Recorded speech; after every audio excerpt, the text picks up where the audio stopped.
Bueno, yo cuando recién egresé trabajé 3 meses en un CESFAM y llegaron un paciente con vértigo, ¿ya?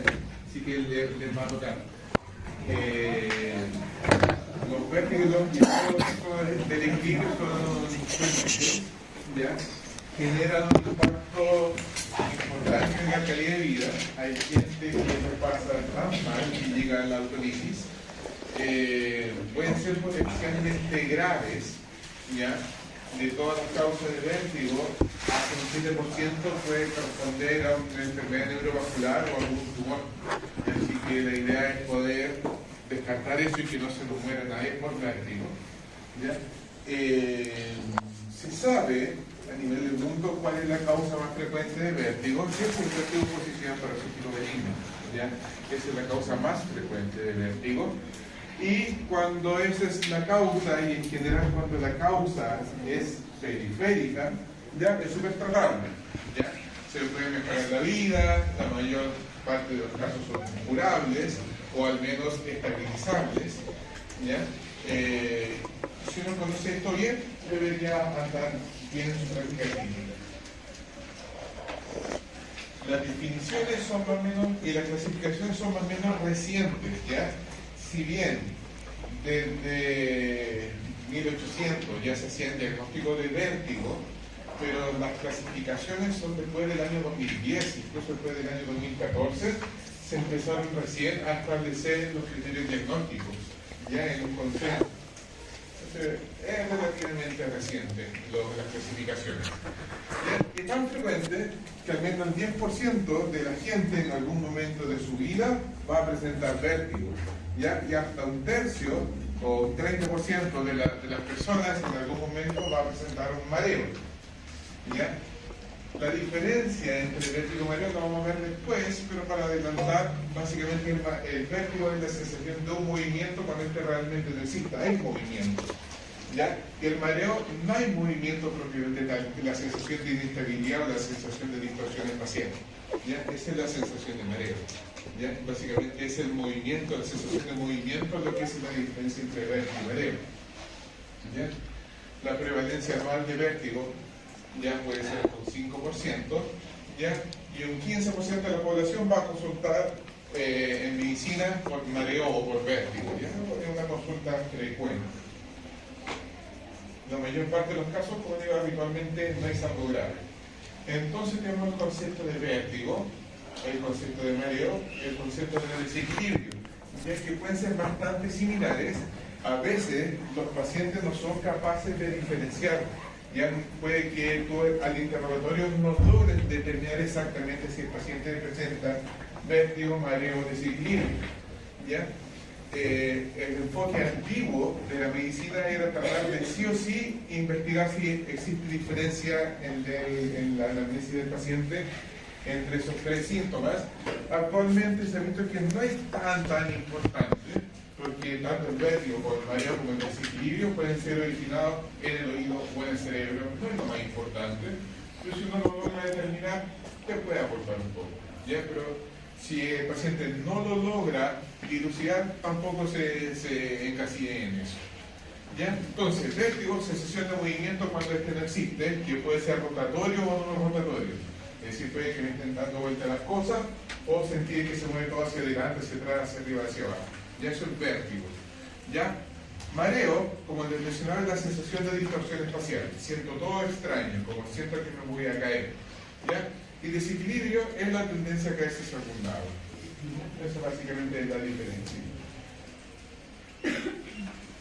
Entonces, una vez que determinamos si el paciente tiene vértigo, mareo o desequilibrio, tenemos algunos datos de anamnesis que pueden ser relevantes, ¿ya? Porque hay vértigos que se asocian a ciertos grupos de edad, por ejemplo, ¿ya? Los vértigos posicionales habitualmente es en mujeres posmenopáusicas, que es ese grupo más frecuente, ¿ya? Las comorbilidades también son importantes, por ejemplo, pacientes que tienen múltiples factores de riesgo cardiovascular, podemos estar en presencia de una patología o nos tiene que hacer al menos sospechar o descartar una patología a nivel central. El uso de fármacos, algunos antihipertensivos nos pueden generar ortostatismo. ¿Saben qué es eso? ¿Sí? ¿Quién puede decir qué es ortostatismo? El pararse rápido y Cuando estás mucho rato sentado y te paras y te mareas. O el clásico ejemplo de los guardias que están mucho tiempo de pie y se caen. Pasó hace poco. En Central Medellín. Pero eso hay unos fármacos que te pueden generar ortostatismo y eso parece ser un mareo, un vértigo, un desequilibrio. Ya. Entonces lo que vamos sobre abordar el síntoma principal, si es vértigo, mareo, desequilibrio, ¿ya? Que puede ser relevante, pero lo más importante es la duración del síntoma. Eso es lejos lo más importante, ¿ya? El perfil temporal del paciente. Si estoy en presencia de un vértigo episódico, si estoy en presencia de un vértigo crónico, si estoy en presencia de un vértigo agudo, eso es mucho más importante. Vamos a ver por qué. Y si tiene síntomas asociados el paciente, si tiene tinnitus, que es un ruido, ¿ya? Si está asociado a disminución de audición, si tiene síntomas neurovegetativos, o si tiene alguna focalidad neurológica o algún síntoma central. ¿Ya? Todas esas cosas son importantes. Si un paciente le llega a consultar por vértigo y disartria, ya no lo van a mandar al otorrino a ese paciente, ya lo tienen que mandar al neurólogo. Entonces, por eso es importante saber si tiene algún otro síntoma asociado. Del examen físico, ¿ya? Siempre, bueno, ven cómo llega el paciente de inspección general.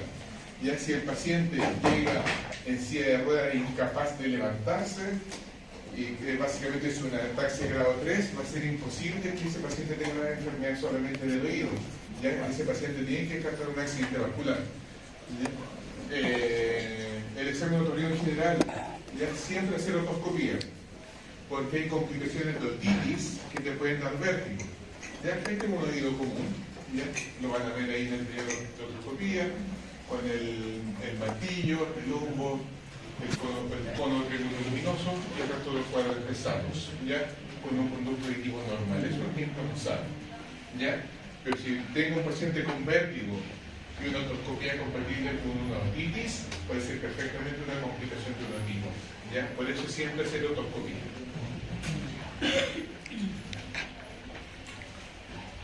Después del examen físico general, que básicamente es ver cómo llega el paciente, que es la otoscopía, nosotros deberíamos hacer la evaluación de pruebas cerebelosas. Probablemente en semiología lo vieron, ¿ya? Donde hacían la prueba de disimetría y la de rotocinesia, que puede ser de distintas formas. Se puede hacer la prueba de dedo nariz, se puede hacer la prueba de palma y dorso, ya existen distintas formas de evaluar esto, pero siempre es importante hacer pruebas cerebelosas. Y si tienen tiempo, ya que habitualmente la consulta de morbilidad encefal habitualmente no da, pero si tienen tiempo, pueden hacer la evaluación de los pares, ya de 1 al 12. Si llega a fallar algún par dentro de un contexto vertiginoso, puede corresponder a una patología central.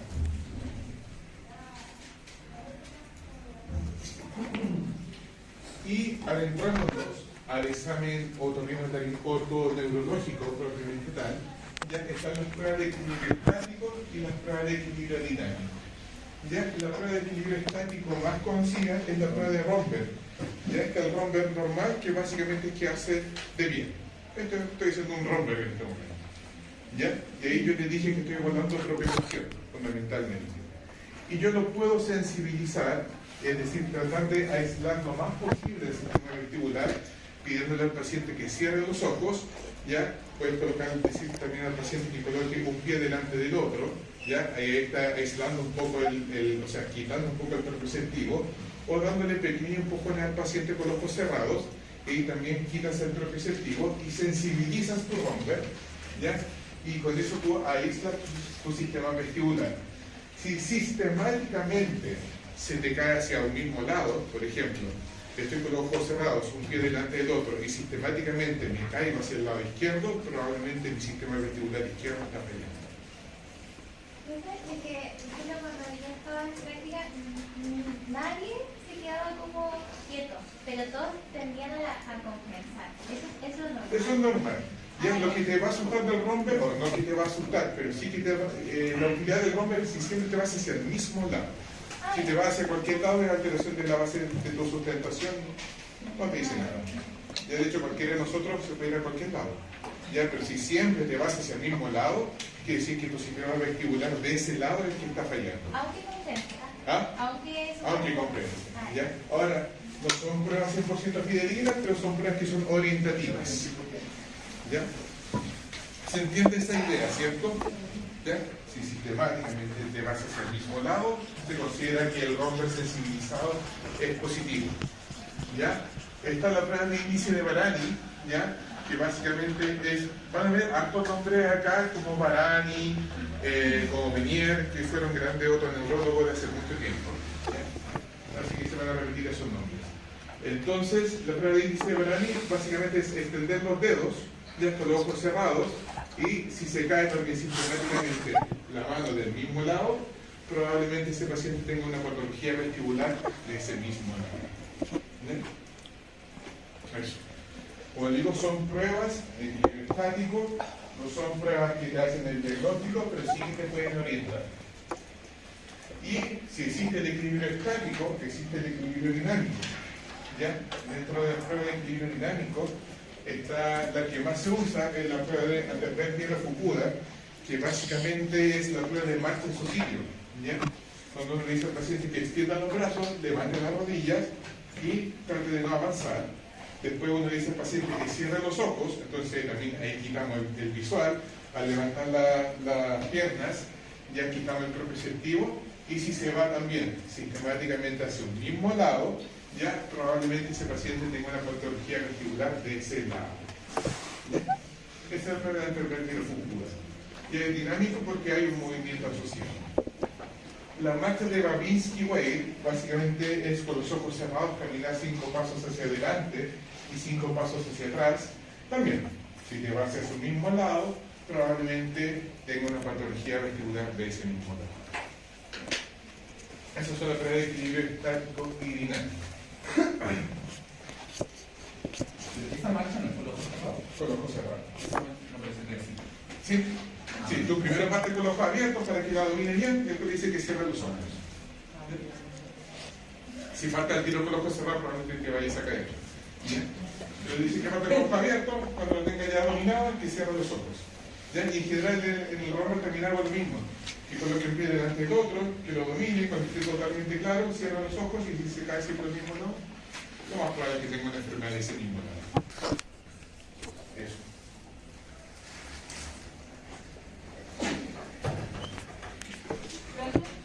En la de Anderberg-Fukuda, ¿Sí? se caían los brazos, ¿verdad? No, esa es la de índice de Barani. Ah, Esa es la que entonces se eso cae se los va brazos. hacia un lado. Eso es si me voy hacia algún lado, ¿no? ¿Ya? Ah, Sí, ya. sí, empiezo ahí girando. Muchos pacientes lo que hacen, empiezan a avanzar. ¿Ya? Eso en general es nada. ¿Ya? A veces puede ser alguna patología del utrículo, ¿ya? Pero lo más relevante que tienen que saber ustedes es que si se va hacia un lado, se empieza a girar solo, y pasa, ¿ya? Tiene una enfermedad de ese lado. Tiene que ser un giro significativo, no se gira un poquitito. Y giros significativos son al menos 45 grados de eje horizontal. Eso. ¿Ya? Y esto es lo más importante, la evaluación ocular. ¿Ya? Como algo habíamos comenzado a conversar anteriormente, existe un reflejo que permite mantener la vista en un objeto, que es el reflejo vestíbulo ocular. ¿Ya? Y la evaluación ocular, que es la evaluación del nistagmo, el impulso cefálico, el seguimiento ocular lento, la emergencia, todos esos son conceptos muy importantes que nos van a permitir estudiar más objetivamente el sistema vestibular. La prueba más indirecta, tiene una precisión diagnóstica más importante. Entonces, lo primero, evaluar la presencia del nistagmo. ¿Ya? El nistagmo es un movimiento que es ordenado, que tiene una fase rápida, una fase rápida y una fase lenta. ¿Ya? Tiene que ser ordenado, porque si es un movimiento totalmente desordenado, eso se llama obsoclono, ¿ya? Y eso no tiene nada que ver con el nistagmo. El nistagmo tiene fase rápida y fase lenta. ¿Ya? Se evaluó de forma espontánea, es decir, mirando básicamente los ojos del paciente en posición de reposo. ¿Ya? máximo hasta 30 grados, es decir, que le mide cada pabellón auricular, más o menos a 1 metro del paciente. El examinador se coloca y evalúa si hay nistagmo espontáneo o no. Siempre recomiendo mirar los vasos de la esclera, ¿ya? Porque a veces la pupila, hay algunos pacientes que están operados de catarata y te pueden confundir un poco la pupila, ¿ya? Pero los vasos de la esclera son bien constantes, ¿ya? Y si tienen un movimiento espontáneo, con fase rápida y fase lenta, ya vamos a estar en presencia de un nistagmo espontáneo positivo. Después está el nistagmo provocado, ya que lo puedo provocar por movimientos, se puede provocar por calor, por frío, se puede provocar por presión dentro del conducto auditivo. Ya que esas son pruebas un poco más específicas. ¿Bien? Dentro del nistagmo provocado, lo que ustedes van a ver en clase va a ser las pruebas calóricas, y lo que ustedes pueden hacer, como dentro del examen físico, es provocar por cambio de posición, que lo vamos a ver después.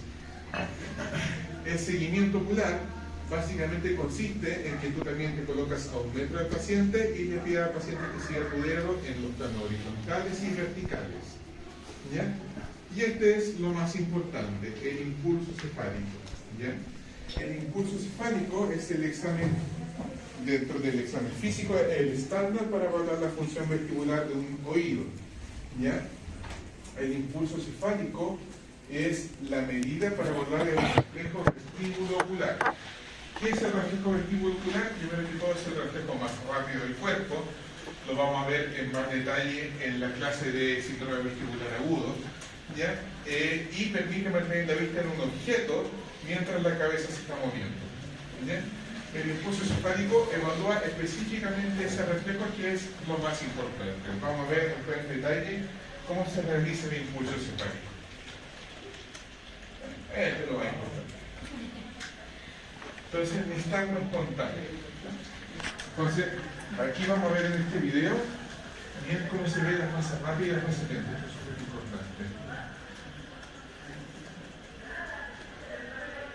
¿Se ven que un movimiento que es ordenado? No un movimiento que es al otro. ¿Ya? Entonces, se mueve con más fuerza para acá, ¿cierto? Que esa es la fase rápida del nistagmo. Y vuelve para acá. ¿Ya? Vamos a verlo de nuevo.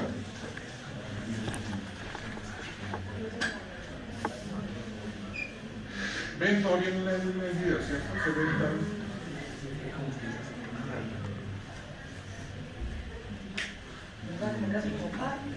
Sí. Entonces la fuerza siempre va a ser La fuerza es fase rápida. Sí. Exactamente. La fase rápida es, por convención, es el nombre que se le da al nistagmo. Por ejemplo, en este caso, la fase rápida está hacia el lado derecho del paciente. Uno dice que es un nistagmo espontáneo a derecha. Ya por convención, se dice que hacia donde bate la fase rápida es el nombre del nistagmo. ¿Cómo lo ven? Bate más fuerte hacia la nariz.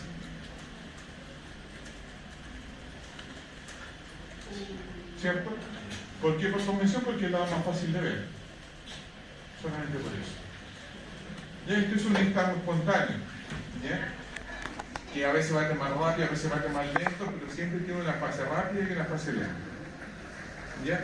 Eso es nistagmo espontáneo. El impulso cefálico, como yo les decía, es la herramienta más importante del examen físico. ¿Ya? Lo hizo este caballero que se llama Jaime Mayer, él inventó esto. Y acá lo otro, ¿no? ¿Ya? Te colocas a 1 metro del paciente. ¿Ya? Y lo normal es que te siga mirando. Eso es lo normal. Perdón.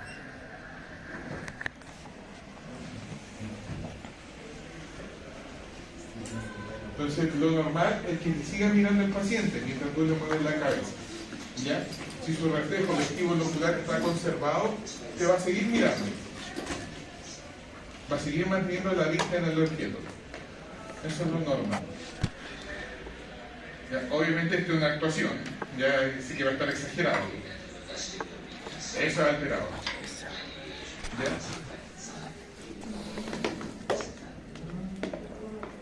¿Se entiende la idea de la alteración? Ya. Lo normal es que siempre te esté mirando.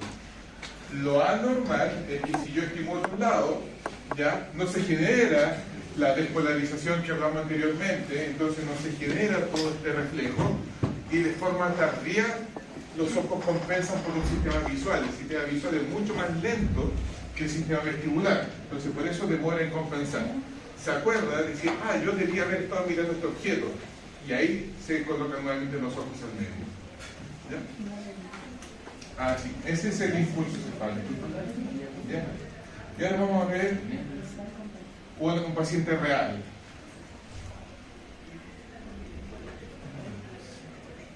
¿Se nota, cierto? Se nota más para el lado derecho. Sí, o sea, los ojos se mueven para el lado derecho, pero el problema no es el lado derecho. Acuérdense, el lado que yo estimulo, hacia el lado que yo muevo es el lado vestibular que yo estoy estimulando. Vamos a partir de cero. Cuando gira la cabeza del paciente hacia el lado izquierdo, está totalmente bien. Pero tenía razón. Cuando gira la cabeza hacia el lado derecho, efectivamente se produce esa alteración del impulso cefálico. ¿Está afectado al lado derecho? Está afectado al lado derecho. Pero ahí no se profundiza cómo era nomás, cómo era un canal, Sí, pero esto es lo primero. Ay. Pero si tienes esto ya positivo, tienes un 90% del diagnóstico hecho. Es muy importante. Dudas del impulso cefálico, lo vamos a ver varias veces, ¿ya? Pero quiero que entiendan cómo se ve un impulso cefálico alterado. Un impulso cefálico alterado me habla de que el sistema vestibular ahí está alterado realmente. Más que la prueba de Romberg y Fukuda, este es mucho más importante. ¿Alguna duda de esto? ¿Y este caballero que lo inventó? Ya es súper rápido. Él lo hace. Entonces ahí le dice que se relaje.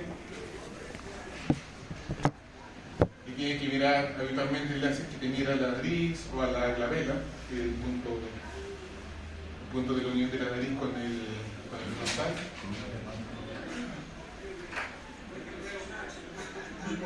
Y normalmente te tiene que estar mirando. Eso. Esa es la prueba de impulso cefálico. ¿Ya? Lo pasan bien. Un ñoñito que lo pasan bien, pero gracias a ellos estamos acá. Esta es la prueba, evaluamos el nistagmo espontáneo, evaluamos el impulso cefálico y este es un ejemplo de provocación del nistagmo. Este es para evaluar vértigo posicional. Uno siempre debe hacer esta prueba para buscar el vértigo posicional. Lo vamos a ver en mucho más detalle en la clase de vértigo posicional. ¿Ya? Y yo les dije que cada canal no está 100% o posterior o 100% horizontal, está con ciertas angulaciones. Por ejemplo, para evaluar el canal posterior, hay que girar la cabeza en 45 grados para alinear el canal posterior y dejar caer al paciente hacia atrás. Ya ahí está estimulado totalmente el canal posterior. Es una forma de estimular el canal posterior. El canal anterior puede ser de la misma manera, pero de acostado a levantarse. Y el canal lateral es mover la cabeza hacia los distintos lados. Ya ahí uno puede evaluar cada canal. Esto vamos a ver en más detalle después.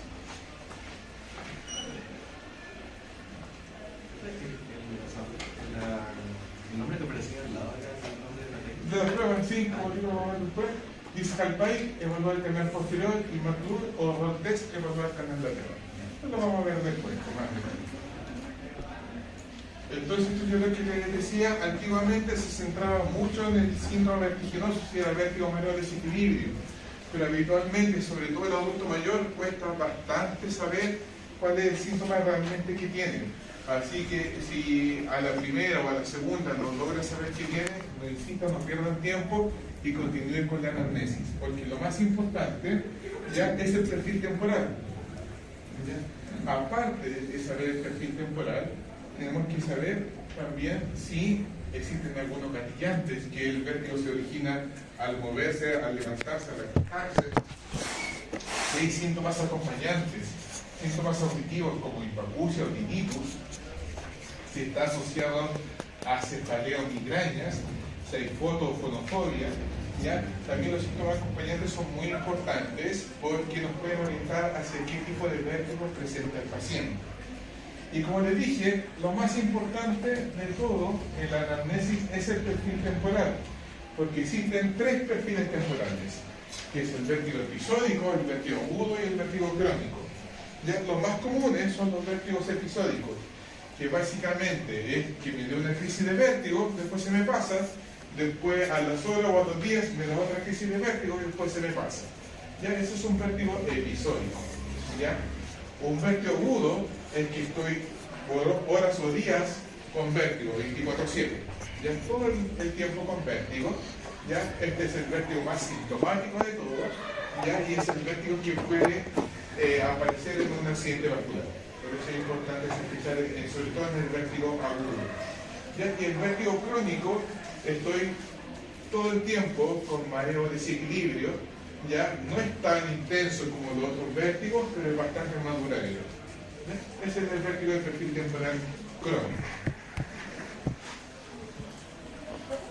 El agudo, como es lo que podría aparecer en los ACV, pero podría ser de horas o días, ¿esto se podría presentar como único síntoma de una ACV? Por eso es súper difícil. Ya cuando se presenta solo con vértigo, si se presenta con vértigo y alguna focalidad neurológica, está listo, es una ACV. Ya, pero si se presenta solo con vértigo, puede seguir siendo una ACV. Ya, ahí lo vamos a ver en la clase de vértigo. ¿Ya? Y acá está la distribución, ya los vértigos episódicos se llevan la mayoría, ya el vértigo crónico ya en segundo lugar, y en tercer lugar el vértigo agudo, que afortunadamente es el más infrecuente porque también puede ser el más grave. Ya los vértigos episódicos a su vez se subdividen en crisis corta y crisis larga. Ya el tiempo de límite son 5 minutos. Si una crisis me dura más de 5 minutos, es un episodio largo. Si me dura menos de 5 minutos, es un episodio corto. Entonces, si tengo un paciente con vértigo que le da crisis recurrente, que le duran un par de segundos a minutos, va a ser un episodio corto. Si cada crisis le dura horas, va a ser un episodio largo. Y eso, solamente con eso vamos a ver al tiro más los síntomas asociados a qué síndrome vestibular pertenece. ¿Por qué? O sea, yo creo que el vértigo al final se porque los vértigos no están donde deberían estar, pero ¿por qué sucede? ¿Y por qué en un momento dijo que era más común en mujeres hombres? O si también es algo menor. Sí, bueno, vamos a ver en la clase de vértigo posicional, en la clase de eso solamente. ¿Ya? Sí, son de observar de calcio, entonces habitualmente la mujer con menopáusica se descalcifica mucho y su matriz rotopodial tiende a adelgazarse mucho. ¿Ya? Pero lo vamos a ver en la clase de vértigo posicional. Ese vértigo posicional está en los vértigos episódicos de crisis corta.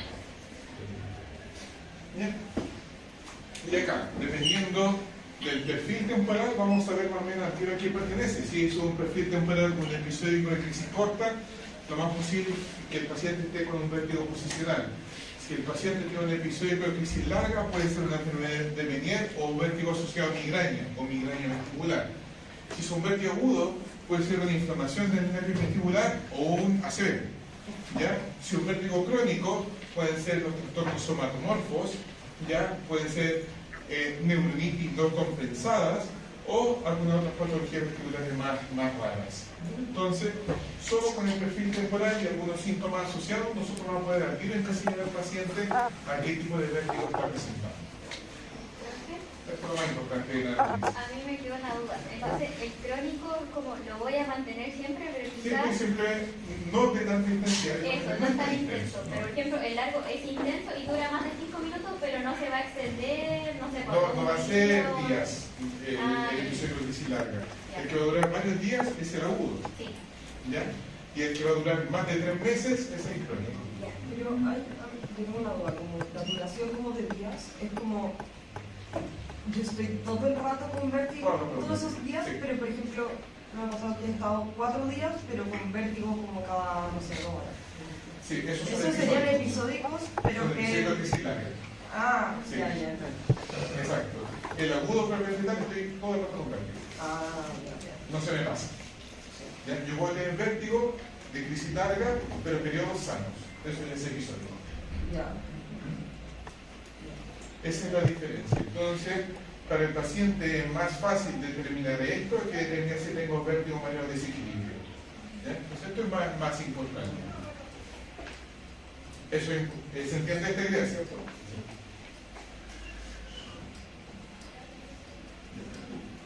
Entonces puede ser gatillado por distintas cosas, puede ser un vértigo espontáneo o gatillado, puede ser por cambio de posición, por movimientos complejos, visualmente inducido, es decir, cuando hay, no sé si les pasa, pero cuando están en el auto y van viendo hacia afuera se marean, ¿ya? O van leyendo mientras van